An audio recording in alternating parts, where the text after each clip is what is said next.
Okay, so pretty privilege. I just saw a video that said pretty privilege is so real because you can be as weird as you want, but if you're hot, you're still gonna get invited places and you're not gonna be a weird girl. You're still gonna be hot.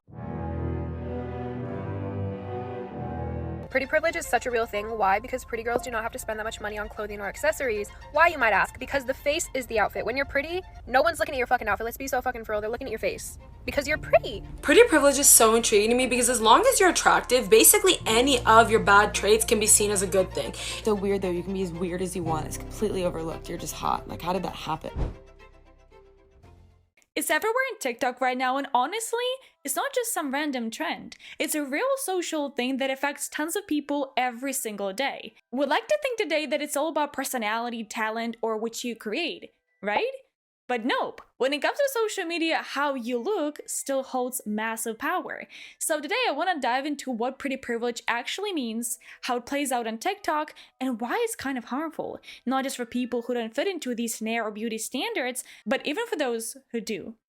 So what is pretty privilege anyway? It's basically all the advantages people get just because they're considered attractive by society standards, but, and it is really important, these standards are super narrow and honestly kind of exclusive. Especially on TikTok, pretty usually means fitting this Western Eurocentric ideal, like being tall, thin, white, flawless skin, basically the picture perfect look you see everywhere.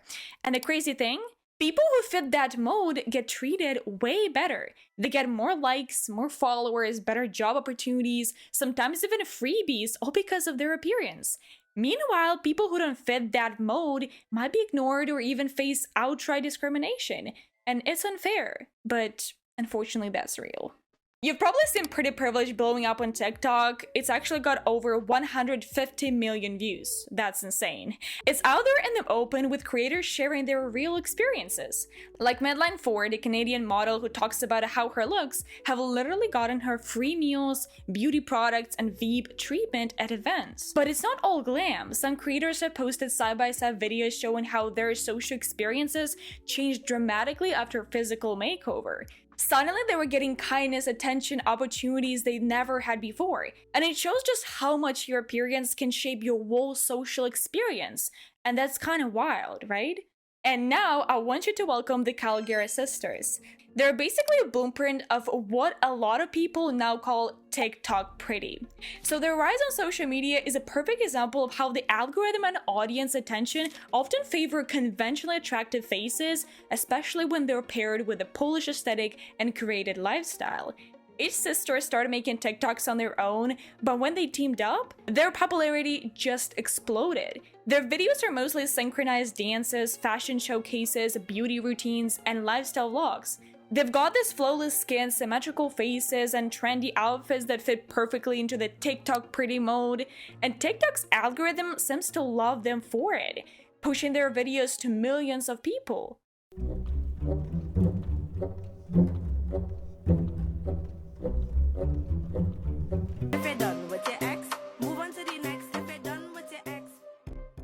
Their content, fashion hauls, dance trends, beauty routines isn't super new or groundbreaking, but because they check TikTok pretty boxes, flawless skin, symmetrical features, styled hair, trendy outfits, they've been able to blow up really fast. And this is where pretty privilege really kicks in. It's not just about being good looking, it's about fitting into a very specific kind of beauty that TikTok loves to promote. And you often see comments on forums and Reddit threads wondering if their success is more about their appearance than the actual content. People aren't necessarily hating, it's just the part of a bigger question. Would they be as popular if they didn't look the way they do? When young people seeing these creators gaining huge followings because of how they look, it can suggest that changing your appearance is the key to success. On top of that, the Kalogeras sisters also come from a pretty privileged background. Their dad is a businessman and their mom is literally a fashion designer, so they've had access to professional styling, expensive clothes. And it's so important because pretty privilege isn't just about looks. It's all about having the resources to maintain and package those looks in a way that appeals to the platform. Their coordinated outfits, glam vibes don't just happen by chance. They're part of a brand, one that's been shaped by both beauty and access. And they definitely have fans who adore them, especially for their fashion confidence and sister dynamic, But there's also some criticism. Some people feel like their videos lack substance and that they're only being rewarded because they look a certain way. And that right there is where the TikTok pretty privilege conversation really shows up. It's not about whether the sisters are talented or not. It's about how social media often puts appearance above originality, and how that makes it way harder for creators who don't fit the mold to get noticed. Leah Halton is another big example. She perfectly shows how beauty standards drive social media success. She fits the classic Western beauty ideals: glowing skin, symmetrical features, full lips, and that soft glam makeup style that's all about looking flawless and youthful. Leah's videos are often super simple, just like posing or moving gently to trending music, but they go viral all the time. And that's because TikTok's algorithm loves faces like hers, even if the videos don't have much story or educational value.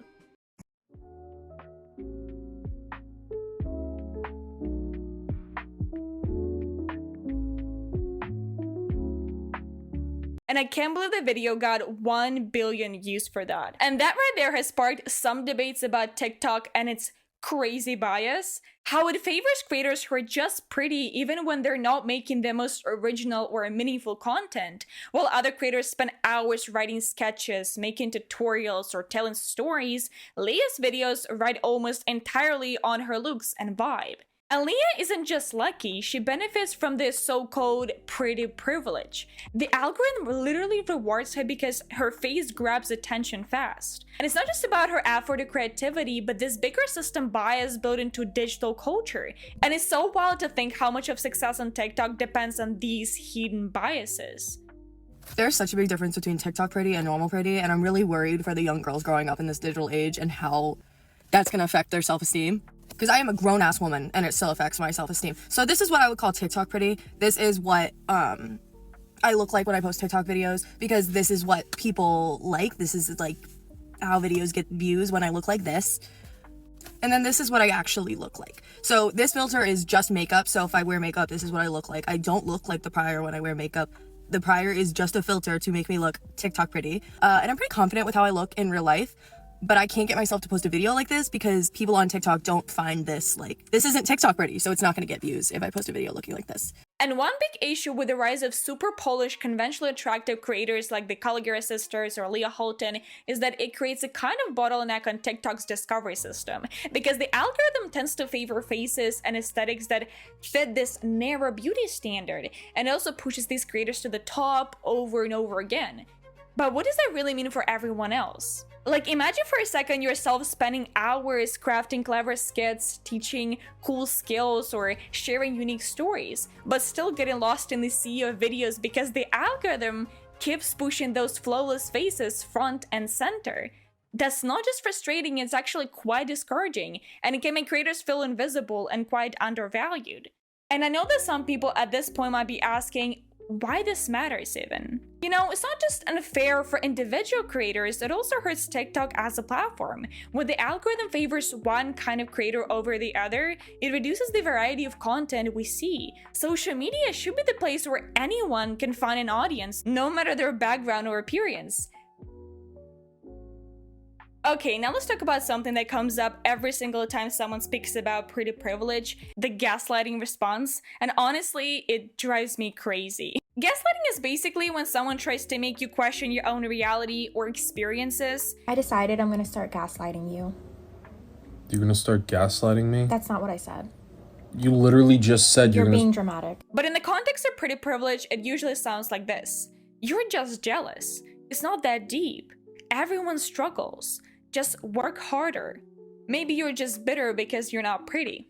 Like, what? Instead of acknowledging the real systemic bias people face for not fitting the beauty standards, the conversation just gets turned around to make you feel like you're the one who has the problem for ever noticing it in the first place. And this is where it gets really dangerous, because it makes people feel like crazy or petty for pointing out obvious patterns. If someone shares how differently they were treated before and after the glow up, or how their content gets ignored because they don't look the part, the gaslight response is basically saying, that's not real, you're just insecure. It totally derails the conversation and invalidates experiences that are backed up by actual trends, actual data, and thousands of similar stories. And here's the truth. The gaslight response doesn't happen because people don't understand what pretty privilege is. It happens because they're uncomfortable acknowledging it. It threatens this idea that social media is a meritocracy, or that we all have equal opportunities if we just try hard enough. But the truth is, some people can post 3-second videos blinking at the camera and go viral, while others are pouring hours into creative edits and barely get seen. But when you say, hey, maybe this has something to do with the way I look, and people immediately shut you down, it's not a fair debate. And it silences real conversations we actually need to have. When kindness is conditional. Okay, so I want to pause for a second and show you what I actually mean when I say that kindness can be totally conditional. Like, this isn't just a theory that I came up with, it's actually real and it shows up all the time on TikTok. I came across some videos where creators did transformations or glow-ups, and honestly the difference in how people treat them before and after is kind of wild. So I'm gonna react to a few right now and we'll break down what's actually happening. Get ready with me while I talk about how my life changed after glowing up. Here are the credentials. First, almost everyone treats you better. This includes like workers, professionals, friends, basically everyone. People seem to be like more interested in what you say too, in contrast to before where you're kind of just more invisible. Second is that when you're attractive, it's more acceptable to be weird. So like if you're attractive and weird, you kind of just seem more as quirky, but if you're less attractive and you're weird, you're just seen as more strange. And this is the perfect example of how society, and especially social media, gives more kindness, more attention, and even basic respect if you meet certain beauty standards. I hate to break it to y'all, but whether you are pretty or ugly in this world, it decides how you are treated. I've spoken about this before and I'm gonna do it again because it's like some people don't understand that being considered ugly or like fat and so on really, really, really decides whether or not you're treated good or bad in a lot of situations. Why is the world built like this? I couldn't freaking tell you who decided that how you look depends on who gets treated like asshole and who doesn't, and who decided who looks bad enough to get treated like asshole and who doesn't. But what I can tell you is pretty privilege definitely exists. And this is actually so real. You can feel this frustration in the voice. People treat you like you're invisible, and it makes you wonder, where are they even seeing you as a real person in the first place? And it's not just compliments, it's like job offers, networking, or even just people being nicer. And this is the part that messes with your head. Like, is kindness really about character, or is it just about looking the part? So yeah, these videos are funny, frustrating, and honestly a little bit depressing. They show that pretty privilege isn't just about getting free stuff. It's about how people decide who deserves kindness, respect, and even basic human decency. And if that's something we're teaching ourselves and younger users through content like this, that your value goes up only when you look a certain way, that's a big problem. I don't think people were evil for doing this. I think they were just gotten so used to it and we just forget to question it. And this is where everything gets really complicated because young people are watching all of this. And we're talking about 12, 13, 14-year-olds who are forming their identities while scrolling through hundreds of faces that look perfect. It's not just adults romanticizing beauty, it's kids learning that being attractive equals being successful, loved, and valuable. And that kind of message really messes up with your head. What happens is that your self-worth gets tied to your appearance. That cycle gets repeated. You get obsessed with filters, over-edit your photos, you want some cosmetic surgeries because you want to look young, you develop body image issues, or even eating disorders. And just to close this up, I want to answer the question, why should you care even if you don't fit the pretty mold? Because pretty privilege keeps pushing this narrow unrealistic ideas of what's valuable and successful. When TikTok and other platforms reward just one type of look, it makes millions of people feel like they have to change themselves, sometimes in unhealthy ways, to fit in. Pretty privilege sets up this weird system where worth is too often judged by looks instead of what people actually bring to the table. Their creativity, their personality, authenticity, their talents. At the end of the day, pretty privilege is shaping who gets seen and heard online, but it's not the best way to decide what's valuable. We gotta recognize these biases and support people for who they actually are, not just how they look. So next time you scroll through TikTok, try to notice who's getting the spotlight and why. And if you see someone breaking the mold, someone with a different look or vibe, give them some chance, give them a like, subscribe. Your attention can help change the game. So what do you think? Has TikTok made us more aware of pretty privilege or just made it worse? Drop all your thoughts down below in the comments. I want to hear your take. And this is everything for the video. Hope you enjoyed it. See you next episode. Bye!